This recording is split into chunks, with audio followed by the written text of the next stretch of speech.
Hoje você vai mergulhar em uma reflexão profunda, não apenas sobre ética, mas sobre você, suas escolhas, seus princípios, seu lugar no mundo.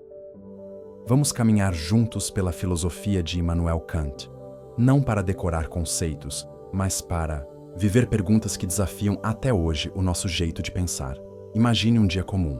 Você está diante de uma decisão simples, ou parece ser: dizer a verdade ou não, fazer o certo ou o que dá menos trabalho.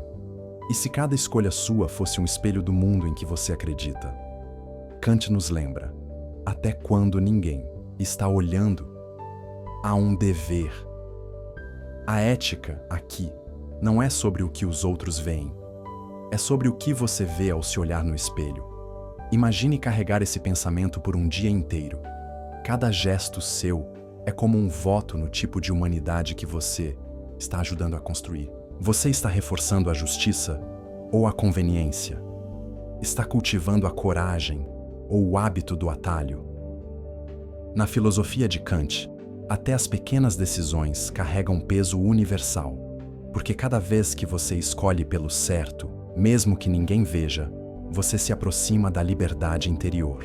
E essa liberdade, de agir por dever e não por impulso, é o que ele chama de maturidade moral. E se no fundo você já soubesse o que é certo, essa é a ideia do dever moral. Não é o medo de punição, não é o desejo de recompensa.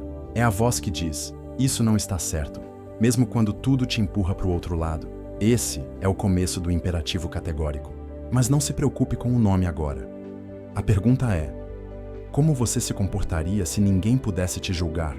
Só você mesmo? Agora imagine essa voz se tornando mais forte com o tempo. Quanto mais você a escuta, mais clara ela se torna. E essa clareza não vem de fora. Vem da razão. É ela que te lembra que existe um certo, mesmo quando ele não é fácil. É ela que te guia quando o caminho mais cômodo parece irresistível.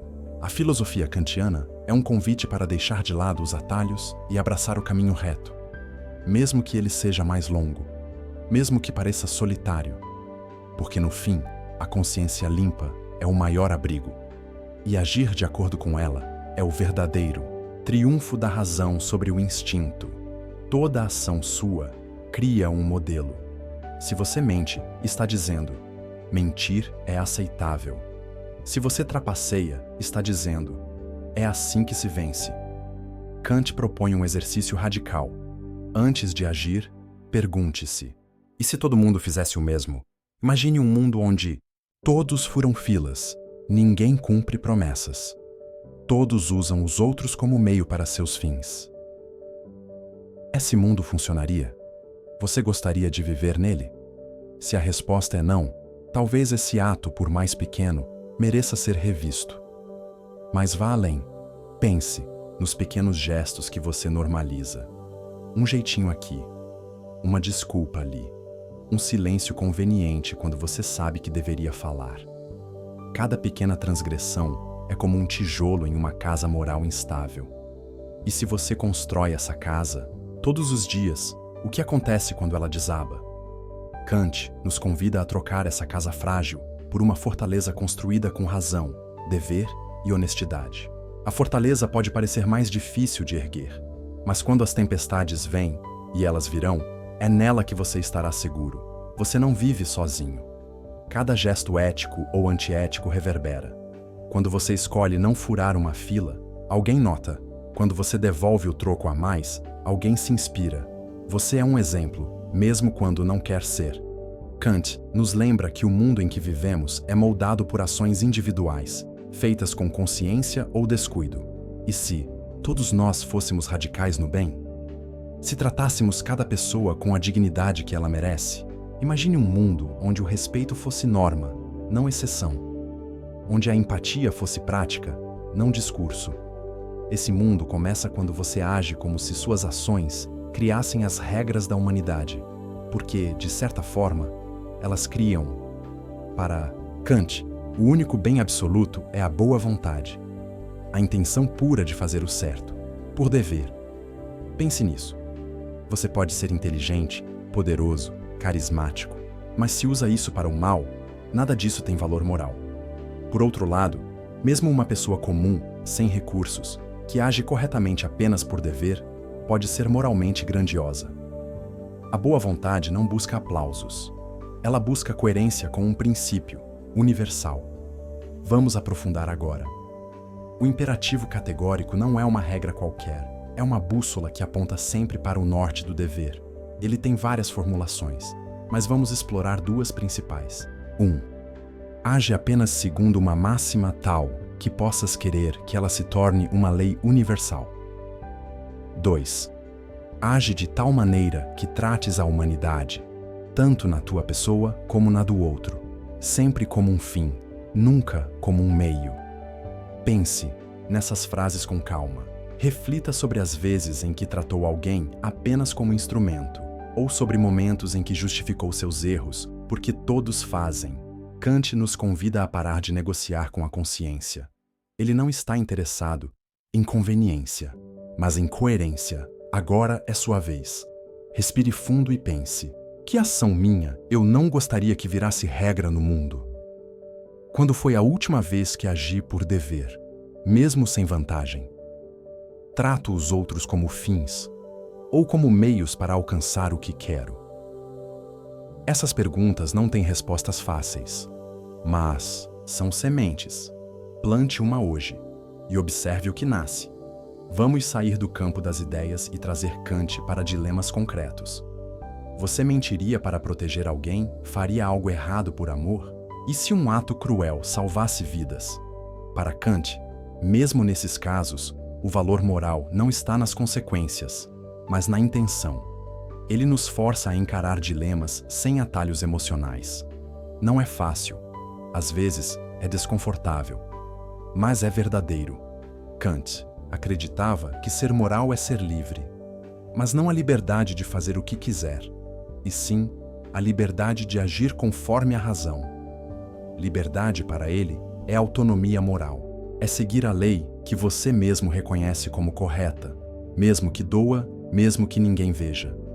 Não é ser comandado por impulsos, é ser guiado por princípios. Por isso, para Kant, a ética é um ato de coragem. É uma prova de maturidade da razão. Todo ser humano tem um valor infinito, não por ser útil, não por ser produtivo, mas por ser racional e livre. É por isso que Kant insiste: trate o outro sempre como um fim, nunca como um meio. Numa sociedade que reduz pessoas a números, seguidores, estatísticas ou ferramentas, essa mensagem é revolucionária. Cada pessoa é um universo e deve ser respeitada como tal. Chegamos a um ponto-chave: responsabilidade. Para Kant, quando você entende o dever moral, não pode mais agir como se não soubesse. A ignorância não é mais desculpa. A maturidade ética é saber que toda decisão carrega uma carga de responsabilidade, não apenas pelos efeitos, mas pelo exemplo. A vida ética, então, é um chamado à consciência contínua. É como andar por um caminho iluminado pela própria razão. Respeitar não é apenas tratar o outro com gentileza. É reconhecer no outro a mesma dignidade que você reconhece em si mesmo. Kant nos lembra: cada pessoa é um legislador moral. Cada pessoa é capaz de pensar, escolher, agir, com base em princípios. Logo, toda forma de dominação, manipulação ou exploração não é apenas errada. É uma negação da humanidade do outro. Pergunte-se: eu realmente escuto o outro? Ou só uso suas palavras para reforçar meus próprios pontos? Respeitar é sair do próprio centro, é enxergar o outro como fim, e assim construir relações mais autênticas e justas. A consciência moral não precisa de testemunhas. Ela é silenciosa, mas poderosa.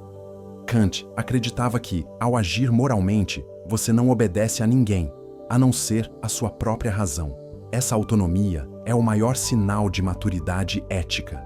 É quando você age não por medo, nem por conveniência, mas porque sabe que é o certo. E a grande pergunta continua ecoando: e se todos fizessem o mesmo? Viver com base no dever moral é difícil. Você vai errar, vai se frustrar, vai parecer fora de moda. Mas, segundo Kant, esse é o único caminho para uma vida verdadeiramente digna. Não se trata de ser perfeito, mas de ser íntegro. Se cada gesto seu for um exemplo, se cada palavra sua carregar responsabilidade, você já está deixando um legado. Muitos falam em valores. Poucos vivem de acordo com eles. A ética kantiana é exigente porque exige consistência. Não basta parecer justo. É preciso ser justo, mesmo quando ninguém vê. E essa coerência é o que dá credibilidade às suas ações, seja na política, nas relações pessoais, no trabalho. Agir por dever é sempre o caminho mais sólido. Tratar os outros como fins não é apenas um gesto ético, é uma forma de transformar o mundo. Se cada pessoa for respeitada em sua dignidade, se cada relação for construída com honestidade, você estará criando não só uma vida ética, mas um mundo ético. Esse é o convite final de Kant. Viva como se suas ações fossem leis universais. Volte ao começo. Lembra da primeira pergunta? Você já mentiu achando que era por um bom motivo? Agora, talvez, você olhe para essa questão com outros olhos. Kant não quer que você se culpe. Quer que você pense. Pense antes de agir. Pense nas consequências coletivas dos seus atos. Pense se você está sendo coerente com aquilo que gostaria de ver no mundo. E, ao fim, lembre-se: agir por dever é o verdadeiro caminho da liberdade. Immanuel Kant.